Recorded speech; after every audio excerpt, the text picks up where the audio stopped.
প্ৰমাণ দিব ডিফেন্ড পাৰিছে কৰক। মই জানো এই আফচুৰৰ সভাপতি, ইউপিপিএলৰ সভাপতি, এডভাইজাৰ চব কয়। মই কি কৈছে জানে, আফচুৰ কোনোবা নেতাই আপুনি সুধকচোন একবাৰ, এই আজি ব্ৰেকফাষ্ট কৰিছে না নাই বা ভাত খাইছে না নাই, এনেকুৱা সুধকচোন। সি যদি খাইছে বুলি কৈছে, সি খোৱা নাই। কিন্তু সি খোৱা নাই বুলি যদি কৈছে, সি খাইছে। উল্টা পাল্টা একটা কথা মই বিশ্বাস নকৰো। তাৰমানে ইহঁতে কৰা নাই বুলি কৈছে না, এইটো তাৰমানে কৰিছে। যদি আমি কৰিছে বুলি ক'লে হয়, তেতিয়া ইহঁতে কৰা দিব নাই। পাৰিলে পদত্যাগ কৰিম বুলি কৈছে। এইবিলাক প্ৰমাণ চমানৰ প্ৰয়োজন নাই। মই কি কৈছে বুজি পাই, যিহেতু ইহঁতে কৰা নাই বুলি কৈছে, তাৰমানে কৰিছে।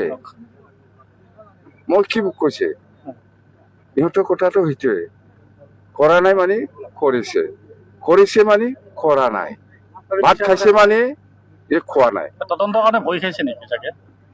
এইটো তদন্তটো 100% হ'ব। কোন জড়িত আছে, আফচু জড়িত আছে না কোন জড়িত আছে, এইটো তদন্ত পিছত ওলাব। কথা এটাই, মই কৈছো ভাত খাইছে, খাইছে বুলি কৈছে না, সি খোৱা নাই। তাৰমানে কৰা নাই বুলি কৈছে, তাৰমানে কৰিছে। যদি কৰিছে বুলি ক'লে হয়, এইটো কৰা নাই। বিপৰীতে কৰে, হা বিপৰীতে একদম